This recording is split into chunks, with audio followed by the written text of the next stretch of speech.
You ever notice how some people ask you a question and suddenly you're spilling your guts, feeling seen for the first time in forever?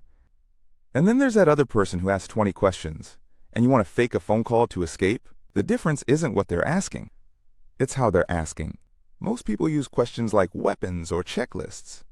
The ones who make you feel alive, they're using questions like keys, unlocking parts of you that rarely get oxygen. Here's what's happening. I'm going to show you the exact framework for asking questions that make people feel genuinely seen, that create instant connection, and that people remember long after the conversation ends. This isn't about manipulation.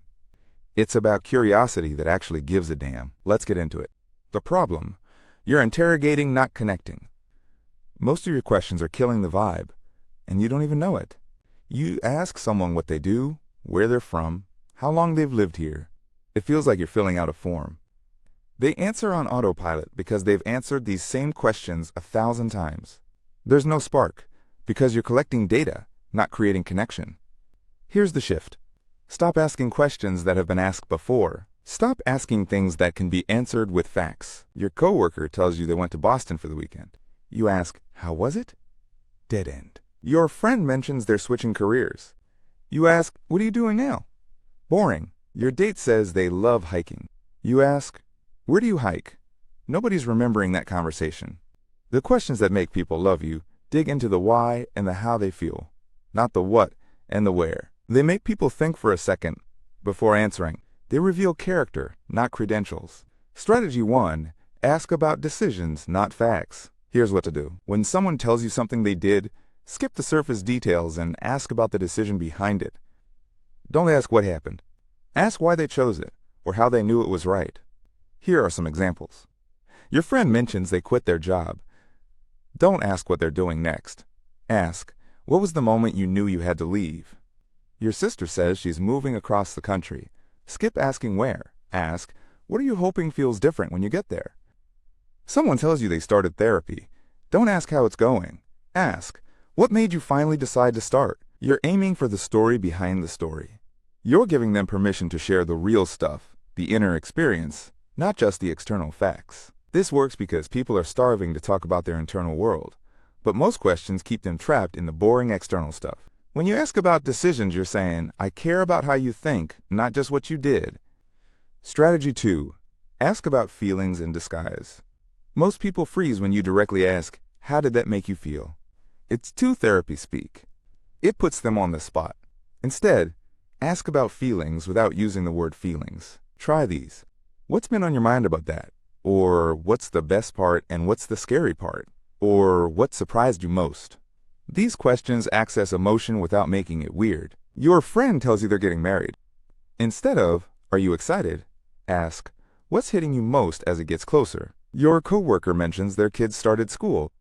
Don't ask if they're emotional. Ask, what's been harder than you expected? You're sneaking past their defenses. People have rehearsed answers for direct questions, but these slight reframes make them actually stop and think. That pause before they answer, that's when real connection happens. That's them accessing something true instead of something polished.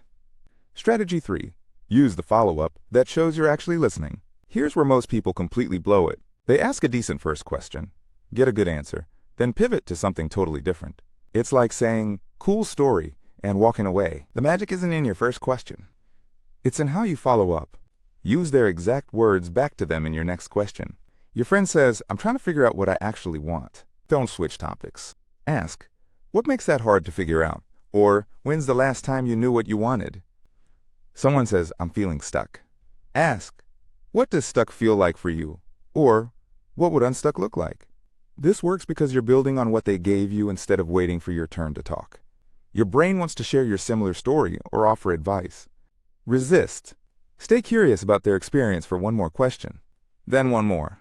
People feel loved when you're genuinely interested in understanding them, not just exchanging information. Strategy 4, ask a question nobody else asks. Everyone asks about the highlight reel, the promotion, the relationship, the achievement. Ask about the stuff around it that actually matters. This is where you separate yourself from every other conversation they've had. Here are examples. Your friend gets engaged. Everyone asks about the ring and the wedding. You ask, what do you love about who you are when you're with them? Your coworker gets promoted. Everyone says congratulations. You ask, "What are you worried about?" Someone tells you about their vacation. Skip asking where they went. Ask, "What did you need a break from?" You're going sideways when everyone else goes straight. You're acknowledging the complicated human experience instead of just celebrating the achievement. This makes people feel seen at a level they're not used to. It's not that you're being negative. You're being real. You're acknowledging that humans contain multitudes and most questions only access the shallow end. Strategy 5. Ask permission to go deeper. Sometimes you can feel there's more under the surface, but you're not sure if you should dig. Here's how. Signal that you're noticing something and ask if they want to talk about it. This gives them control while showing you care. Say this, "It seems like there's more to that. Do you want to talk about it?" Or, "That sounds complicated. Are you okay exploring it? Or should we keep it light?" Or, "I'm curious about the story there, but only if you feel like sharing." Your friend mentioned something hard in passing. Don't bulldoze forward or ignore it. Offer the invitation. This works because you're respecting their boundaries while making it clear you're available for the real conversation. Most people either ignore the deep stuff or push too hard. You're doing neither. You're creating a safe space and letting them choose. Half the time they'll open up because you asked permission. The other half, they'll remember you offered, and they'll come back to you later when they're ready. Why this actually works.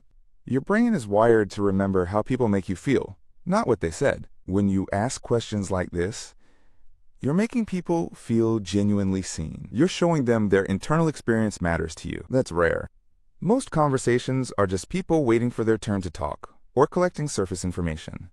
The questions that create connection are the ones that require people to think before answering. They access parts of themselves they don't usually share. When someone shares something real with you and you handle it with curiosity instead of judgment or advice, you're building trust at lightning speed. This compounds. People remember the person who asked about the hard parts, not just the highlights. They remember who made space for their actual complexity. They come back to that person. They trust that person faster next time. Try this today. Pick one person, one conversation. Use just one of these strategies. Ask about a decision instead of a fact. Ask about what surprised them instead of how they feel. Follow up using their words. Ask the question nobody else is asking. Just one. Watch what happens. Watch them pause before answering. Watch them give you something real instead of something rehearsed. That pause is where connection lives. That's where you stop being just another person asking questions and become someone who actually sees them. The people who make you feel most alive aren't the ones talking about themselves. They're the ones making you feel interesting. Be that person. Ask better questions. Make people feel seen. They'll love you for it.